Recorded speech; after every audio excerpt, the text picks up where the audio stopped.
Welcome to In the Black's summer season. Today, you'll be hearing something a little different. An episode from CPA Australia's business, finance, and accounting news podcast, With Interest. You can follow With Interest in your favourite podcast app or by following the link in the show notes. This is With Interest, a business, finance, and accounting news podcast brought to you by CPA Australia.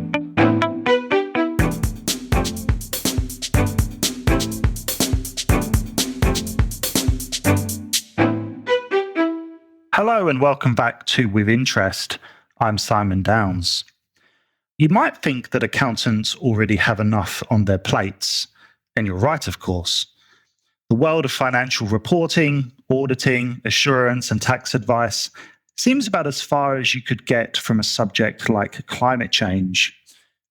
But as we head into the fourth month of 2024, the challenge of sustainability reporting and the requirements that will fall on the accounting profession are getting closer and closer.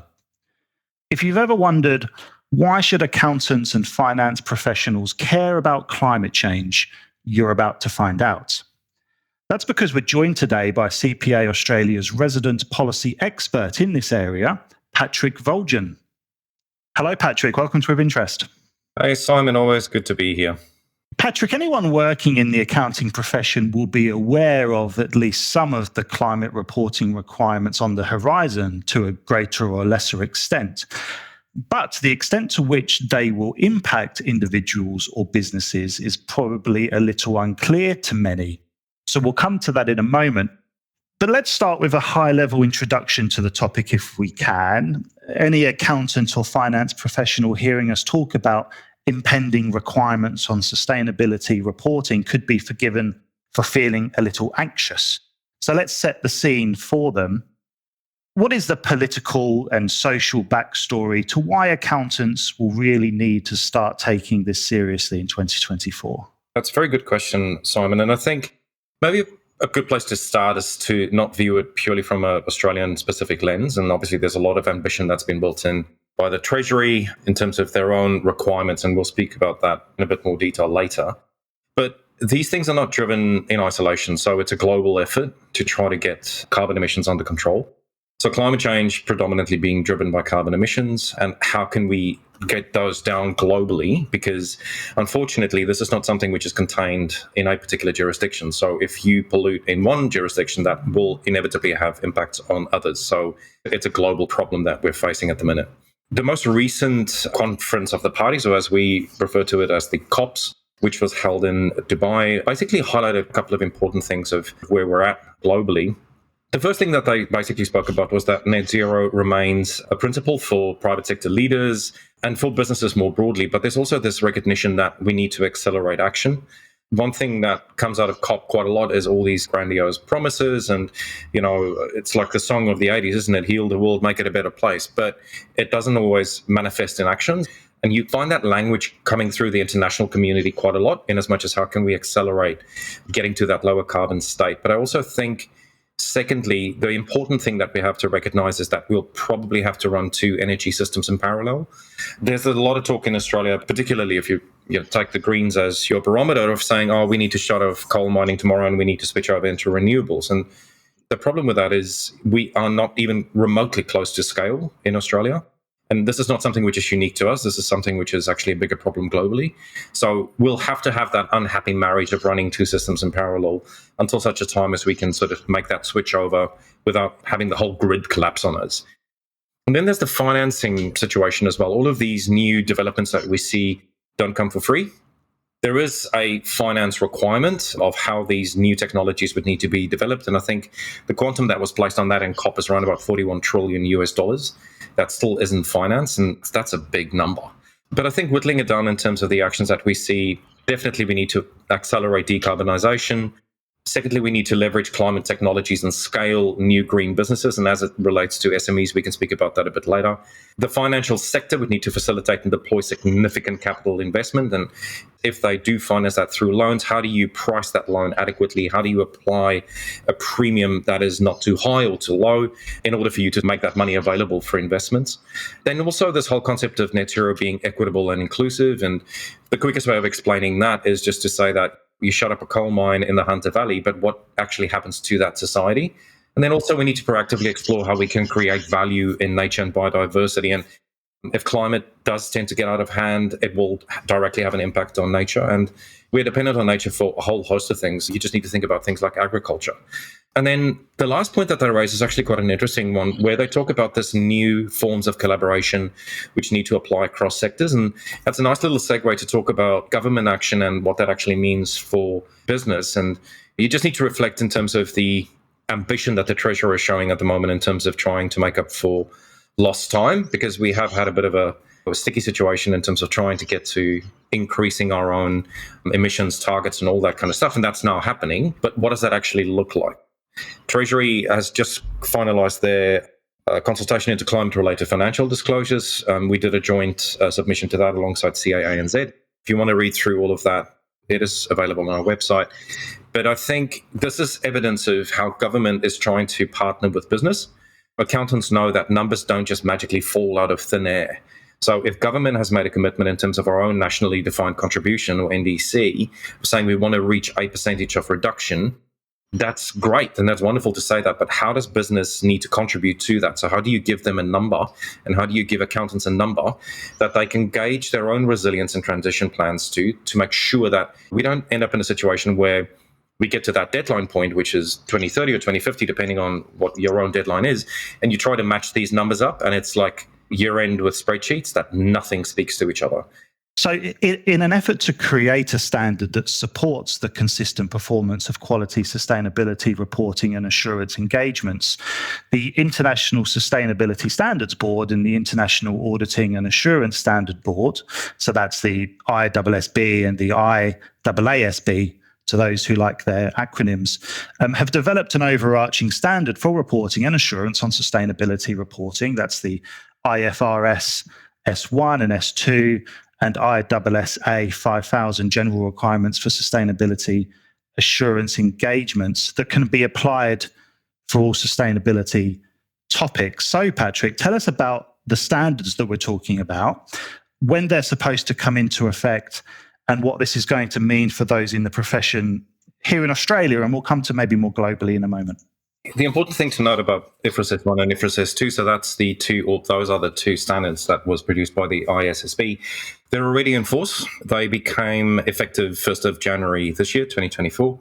Now, just because they became effective does not mean they're mandatory internationally. So jurisdictions need to make decisions in terms of adoption. If we look at the Australian environment, the AASB, or the Australian Accounting Standards Board, is going through a consultation process at the moment in terms of looking what IFRS S1 and IFRS S2 should look like for Australia. And this means a change in legislation, because you need to think about the ASIC Act, you need to think about the Corps Act in terms of how all these things are built into that. We're pretty much there with the legal kind of background and that level of topology, but now we have to think about the framework would look like. So S1, let's just talk about S1 quickly. So S1 gives you that overarching reporting framework. So it basically looks at 4 content pillars that you need to comply with. So governance, strategy and business models, risk management, and then metrics and targets. So that's theme neutral, if I can use that terminology piece. So that doesn't really matter whether you look at climate or nature. You can apply to most things, right? So there is a technical underlay, and that then manifests through particular standards for particular topic items. So IFRS S2, for example, will be for climate. So that's the reporting framework. And what it tries to get to is to give you that level of consistency and comparability. So say, for example, you have a report coming out of, Germany, reporting on a particular organization's carbon emissions in there, for example, in logging, and you want to compare an organization in Australia in a very similar kind of industry, you'll be able to do that, because the standard should be able to give you that level of comparability in between the two, irrespective of location. If you're enjoying this podcast, you should check out our in-depth business and finance show, In the Black. Search for In the Black on your favourite podcast app today. And now, back to With Interest. Now, the devil's in the detail, because jurisdictions can decide what they want to apply. And the problem with Germany, being part of the EU, is they haven't gone down the IFRS S1, S2 route. They've got a dedicated set of standards which applies across Europe. So we still have a level of fragmentation. So Europe's going their particular way in terms of their own corporate sustainability disclosure requirements, or the CSRDs. And then you find the United States going down their version, and that's more of a listed requirement coming through the US SEC. From our perspective, we're signing up to IFRS S1 and S2. There will be adjustments made to that to make sure that it is robust for us. And then across the ditch, our friends in New Zealand have adapted the underlying principles that also gave rise to IFRS S1 and S2 to utilize as NZCS1. And they are actually ahead of us because they've already had a year's worth of reporting, or close to a year's worth of reporting under NZCS1. We're talking about the globally recognized standards here. So how are other countries managing? What sense do you get? What do you know about how well things are progressing in Australia compared to some of those other markets? And obviously, I note that your explanation there around the EU and the US. What about other parts of the world? How are things going compared to in Australia? We do realize that climate-related risks and opportunities will impact on income statements. They will impact on balance sheet items, particularly if you look in terms of resilience of your assets over duration and time. So there is a number that needs to be applied to that. What we're trying to get to is for both your accounting and your sustainability standards to match up.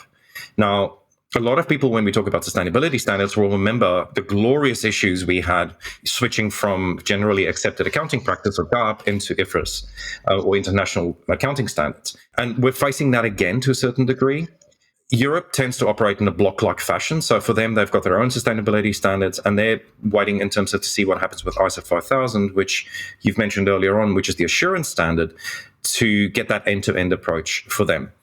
Now, that has got implications because if you operate within Europe, the question now arises, if I'm a multinational, will I need to comply with all of the jurisdictional requirements that kicks in from a sustainability perspective? The short answer to that is yes. You might have exemptions in certain jurisdictions, but mostly you'll have to have that range of understanding. Just coming back to the acronyms, yes, there's IFRS S1, there's IFRS S2. In Australia, at the moment, it looks as if we'll end up with ASRS 1, ASRS 2, then you've got NZCS 1, all these kind of things happening. And a lot of countries want to put their stamp on it by giving it a bit of a flavor.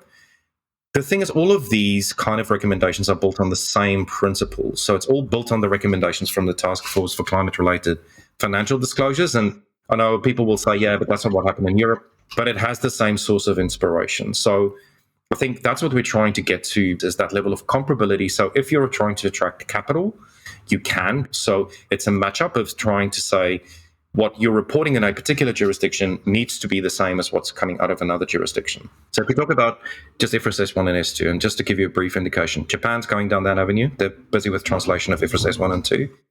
Brazil is doing the same thing. Brazil will follow Australia very shortly in terms of adoption. So it's happening, and it's happening very quickly. So a lot of people in the accounting profession will be impacted by all of this. What do you think concerns people most in the profession? What do you hear from our members? And what is CPA Australia doing to assist where we can? There's a lot of concern about sustainability reporting didn't necessarily always sit with finance teams. Some organizations had a dedicated sustainability team, which would have been made up by scientists or specialists operating in that particular kind of area that could give guidance about advisory and what you need to do in that particular space. What we're now seeing is that because it's becoming a standard that you need to report on, and investors are predominantly now wanting to see what the impact on risk is for organizations of the resilience of that business model. Is it more risky or less? And also trying to understand how climate impacts on financial statements.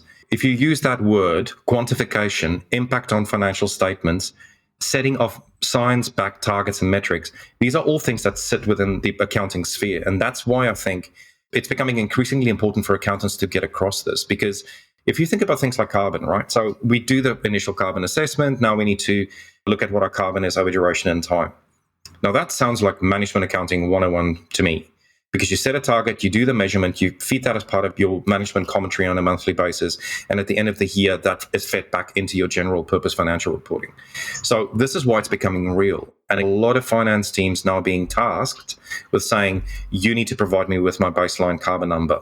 You need to provide me with all of this information.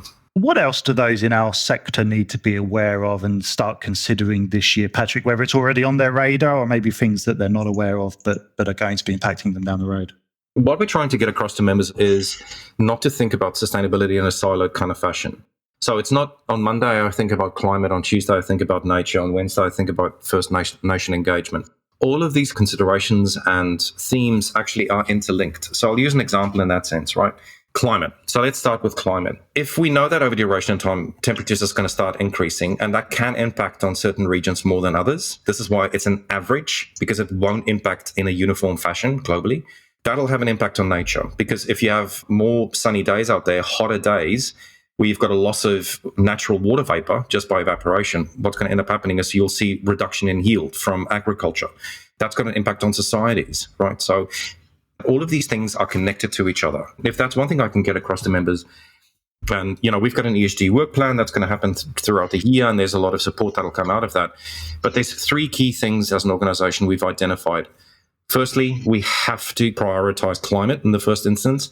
If it's not going to hit you through legislation, it's going to hit you by implication, because if you're a supplier of somebody else, you'll be wrapped up as part of their value chain for reporting purposes. We have to maintain traction on modern slavery. And thirdly, nature's the next big one coming our way. So the long and the short is, think about things holistically. Make sure you've got that technical acumen to apply judgment, scrutiny, and then apply that to whichever theme we're looking at. Thank you, Patrick. That's going to bring us to a close for today. Thank you to our guest, Patrick Viljoen. And we'll include some links in the show notes on the topics we've discussed today for anyone who's interested in learning and reading a little more around them. For now, and from all of us here at CPA Australia, thank you for listening. You've been listening to With Interest, a CPA Australia podcast. If you've enjoyed this episode, help others discover With Interest by leaving us a review and sharing this episode with colleagues, clients, or anyone else interested in the latest finance, business, and accounting news.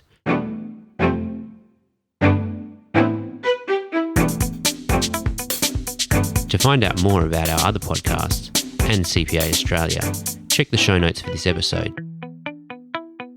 And we hope you can join us again for another episode of With Interest.